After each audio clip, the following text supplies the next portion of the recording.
Hi, folks. Welcome to Social Studies 7, our first virtual lesson of the year.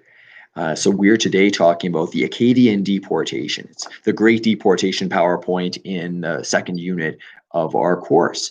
So the Acadians, who were the Acadians? Well, they lived in New Brunswick and Nova Scotia, and they were French colonists. And so this colony started off with Port Royal in 1603, but like the other French colonies, perhaps even more so, the French ignored it. They pretty much said, yeah, you do your own thing. But they did quite well. It was a lovely environment. There was lots of farming to be had. But eventually they were turned over to the English. In 1713, the English defeated, well, there was a treaty in this War of the Spanish Succession. And so in exchange for some little pockets of land in Europe, the French gave up Acadia as well as the Hudson's Bay Basin to the English. And so the English, all of a sudden, they were ruling over a bunch of French people. And they thought, oh no, we don't trust French people. We need them to take either an oath of allegiance or an oath of neutrality to us. So what does that mean? Well, the oath of allegiance means that you will serve the King of England, even if he goes to war, perhaps even against France. An oath of neutrality, however, is not quite so extreme. It just means that, okay, if England is going to war with an enemy, you are going to stay neutral. You are not going to help out that enemy. So it was okay. The Acadians were all right with that. But eventually, though, in the this was 1730 when they had to do that oath. So a little bit later, but in the 1750s, Governor Lawrence insisted that they all take the oath of allegiance, meaning that they would all fight for England in the event of a war. This was because they were leading up to a war with France again, and they were really worried that these Acadians would basically be like a third column, or a fifth column rather, from inside, so attacking the English from within. And so many of these Acadians refused. And in fact, over 10,000 of them were then deported. So they said, okay, we can't trust them here. So they sent them to other colonies, such as Louisiana in the United States. And that's part of why there's a large French presence in Louisiana. The Cajuns originally came from Acadia, and then some of them to Europe as well. And on these terrible ships, many of them also just died of disease, malnutrition, and other conditions like that. They were pretty much treated like second-class citizens when they arrived to their new homes as well. So it was really, really quite tragic. And a lot of people in England even criticized this Governor Lawrence and said, "Oh, gee, that was too harsh." Some of the Acadians have since returned, and so we look at New Brunswick today, the only officially bilingual province in Canada. So the Acadian legacy lives on. If you check out the music, if you actually download the PowerPoint, the opening song is Fare Thee Well, Love by the Rankin Family, a Canadian group from Cape Breton Island. And it just seemed very fitting, not only from that part of the country, but also the idea of saying farewell and perhaps never seeing your loved ones again.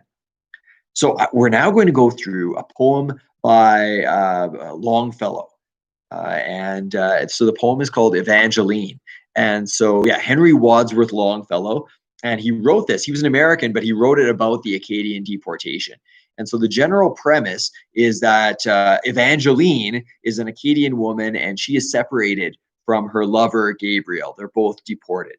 And so I'm not going to go through the entire 50-page poem, but I've chosen certain excerpts from it that I will share with you that really capture the heart of the poem.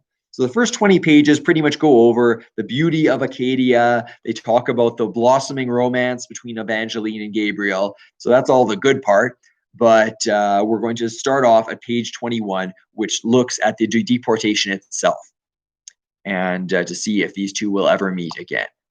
Okay, here we go. Smiling, she spake these words, then suddenly paused, for her father saw she slowly advancing. Alas, how changed was his aspect, or meaning that's his demeanor or his expression. Gone was the glow from his cheek, and the fire from his eye, and his footstep heavier seemed, with the weight of the weary heart in his bosom. But with a smile and a sigh, she clasped his neck and embraced him, speaking words of endearment where words of comfort availed not. Thus to the Gaspereau's mouth moved on that mournful procession. There disorder prevailed, and the tumult and stir of embarking. Busily plied the freighted boats, and in the confusion wives were torn from their husbands, and mothers too late saw their children left on the land, extending their arms with wildest entreaties. So unto separate ships were Basil and Gabriel carried, while in despair on the shore Evangeline stood with her father. Half the task was not done when the sun went down, and the twilight deepened and darkened around. And in haste the refluent ocean fled away from the shore, and left the line of the sand beach, covered with waifs of the tide, with kelp and the slippery seaweed. Farther back in the midst of the household goods and the wagons, like to a gypsy camp, or a leaguer after a battle, all escape cut off by the sea, and the sentinels near them lay encamped for the night, the houseless Acadian farmers. Back to its nethermost caves retreated the bellowing ocean, dragging down the beach the rattling pebbles, and leaving inland and far up the shore the stranded boats of the sailors. Then, as the night descended, the herds returned from their pastures. Sweet was the moist, still air, with the odor of milk from their udders. Lowing they waited, and long, at the well-known bars of the farmyard, waited and looked in vain for the voice and the hand of the milkmaid. So it's sad the cows are missing the milkmaids, because the milkmaids are getting sent off on the ships too. Okay, down to page 23. We're skipping a page here. Broader and ever broader it gleamed on the roofs of the village, that would be the moonlight, gleamed on the sky and the sea, and the ships that lay in the roadstead. Columns of shining smoke uprose, and flashes of flame were thrust through their folds and withdrawn, like the quivering hands of a martyr. Then, as the wind seized the gleeds and the burning thatch, and, uplifting, whirled them aloft through the air, at once from 100 housetops started the sheeted smoke, with flashes of flame intermingled. So they're setting the people's houses on fire, so they can't come back. These things beheld in dismay the crowd on the shore and on shipboard. Speechless at first they stood, then cried aloud in their anguish, "We shall behold no more our homes in the village of Grand Pre." Loud on a sudden, the cocks began to crow in the farmyards, thinking the day had dawned, and anon the lowing of cattle came on the evening breeze by the barking of dogs interrupted. Then rose a sound of dread, such as startles the sleeping encampments far in the western prairies or forests that skirt the Nebraska, when the wild horses affrighted sweep by with the speed of the whirlwind, or the loud bellowing herds of buffaloes rush to the river. Such was the sound that arose on that night, as the herds and the horses broke through their folds and fences and madly rushed o'er the meadows. So the animals are all left behind and just escape into the wilderness. Overwhelmed with the sight, yet speechless, the priest and the maiden gazed on the scene of terror that reddened and widened before them. And as they turned at length to speak to their silent companion, lo, from his seat he had fallen and stretched abroad on the seashore. Motionless lay his form from which the soul had departed. Slowly the priest uplifted the lifeless head, and the maiden knelt at her father's side and wailed aloud in her terror. Then in a swoon she sank and lay with her head on his bosom. So a friend of theirs was killed. Through the long night she lay in deep, oblivious slumber, and when she woke from the trance, she beheld a multitude near her. Faces of friends she beheld that were mournfully gazing upon her, pallid, with tearful eyes and looks of saddest compassion. Still the blaze of the burning village illumined the landscape, reddened the sky overhead, gleamed on the faces around her, and like the day of doom it seemed to her wavering senses. Then a familiar voice she heard, and as it said to the people, "Let us bury him here by the sea, when a happier season brings us again to our homes from the unknown land of exile. Then shall his sacred dust be piously laid in the churchyard." Such were the words of the priest. And there in haste by the seaside, having the glare of the burning village for funeral torches, but without bell or book, they buried the farmer of Grand Pre. And as the voice of the priest repeated the service of sorrow, lo, with a mournful sound, like the voice of a vast congregation, solemnly answered the sea, and mingled its roar with the dirges. 'Twas the returning tide that, afar from the waste of the ocean, with the first dawn of the day, came heaving and hurrying landward.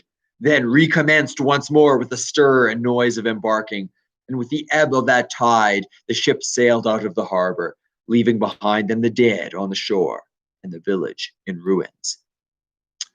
Many a weary year had passed since the burning of Grand Pre, when on the falling tide the freighted vessels departed, bearing a nation with all its household gods into exile, exile without an end and without an example in story.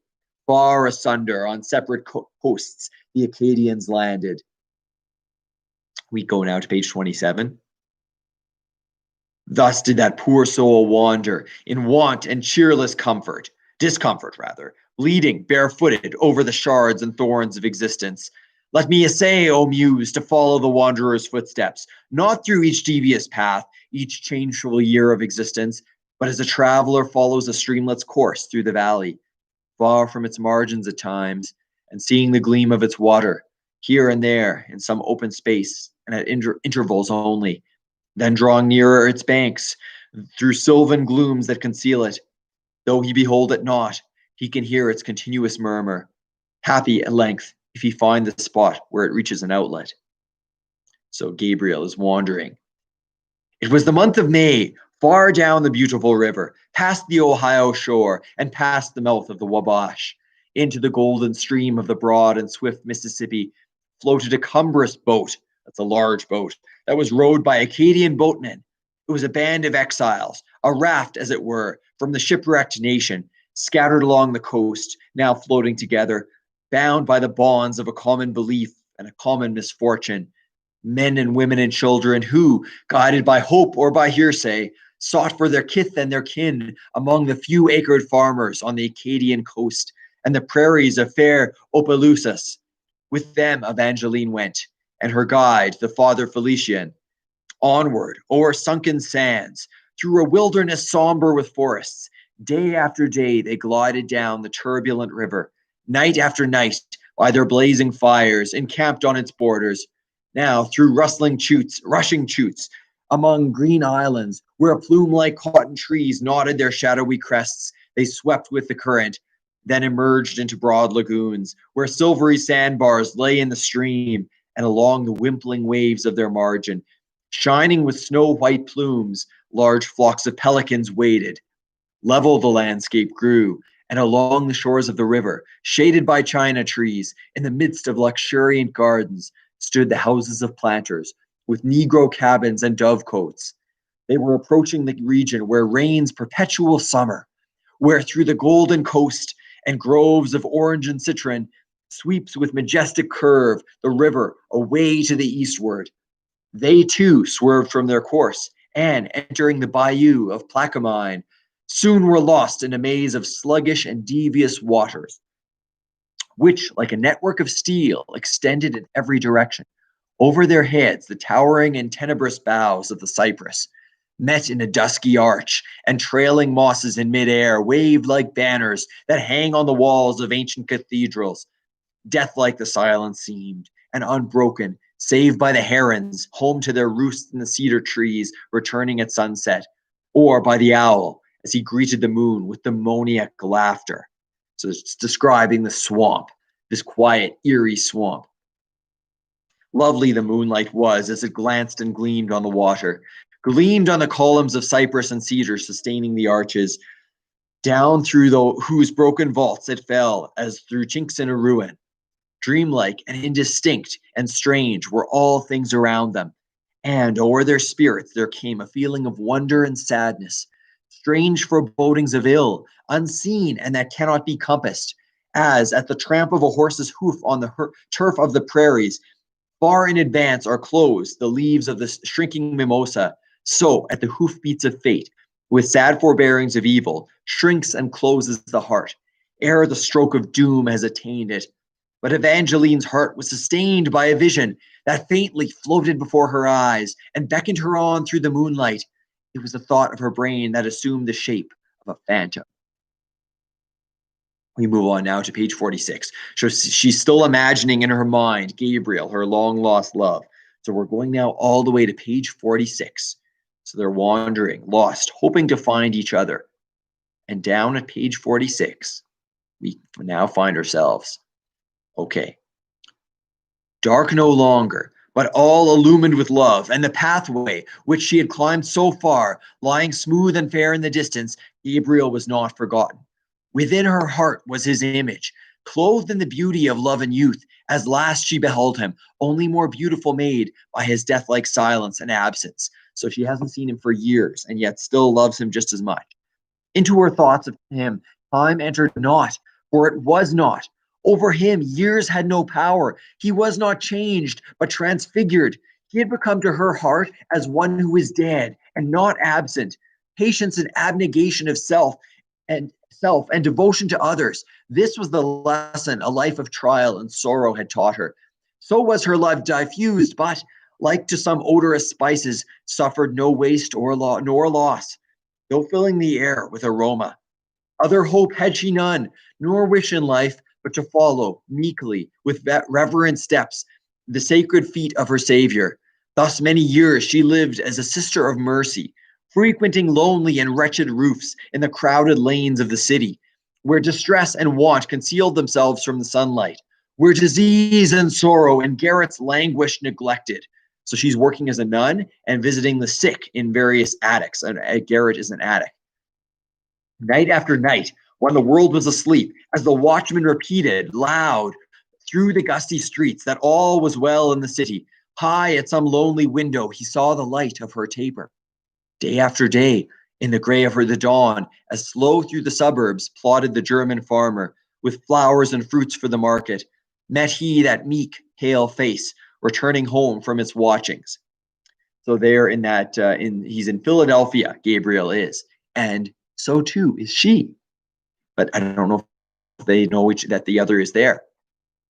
Then it came to pass that a pestilence fell on the city, presaged by wondrous signs, and mostly by flocks of wild pigeons darkening the sun in their flight, with naught in their craws but an acorn, and, as the tides of the sea arise in the month of September, flooding some silver stream till it spreads to a lake in a meadow, so death flooded life, and, overflowing its natural margin, spread to a brackish lake, the silver stream of existence.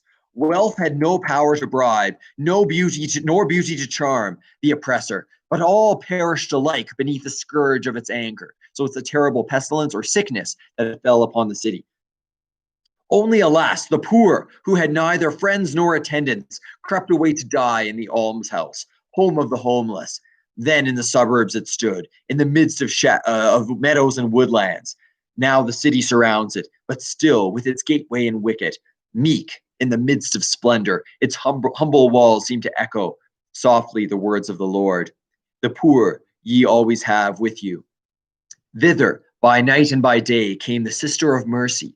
The dying looked up into her face and thought, indeed, to behold there gleams of celestial light encircle her forehead with splendor, such as the artist paints o'er the brows of saints and apostles, or such as hangs by night or a day, seen at a distance. Unto their eyes it seemed the lamps of the city celestial, into whose shining gates ere long their spirits would enter. So the sick are looking up at Evangeline, the sister of mercy, and thinking she looks like an angel, the light from her face. Thus, on a Sabbath morn, through the streets, deserted and silent, wending her quiet way, she entered the door of the almshouse. Sweet on the summer air was the odor of flowers in the garden, and she paused on her way to gather the fairest among them, that the dying once more might rejoice in their fragrance and beauty. Then, as she mounted the stairs to the corridors, cooled by the east wind, distant and soft on her ear fell the chimes from the belfry of Christ Church, while, intermingled with these, across the meadows were wafted sounds of psalms that were sung by the Swedes in their church at Wicaco. Soft as descending wings fell the calm of the hour on her spirit. Something within her said, at length thy trials are ended. And with a light in her looks, she entered the chambers of sickness, noiselessly moved about the assiduous, careful attendants, moistening the feverish lip and the aching brow, and in silence, closing the sightless eyes of the dead and concealing their faces, where on their pallets they lay, like drifts of snow by the roadside.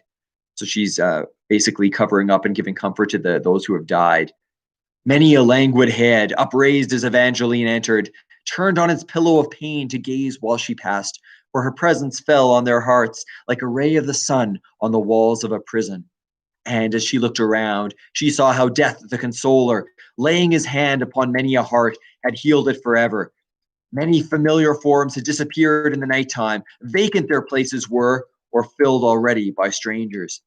Suddenly, as if arrested by fear or a feeling of wonder, still she stood, with her colorless lips apart, while a shudder ran through her frame, and, forgotten, the flowerets dropped from her fingers, and from her eyes and cheeks the light and bloom of the morning.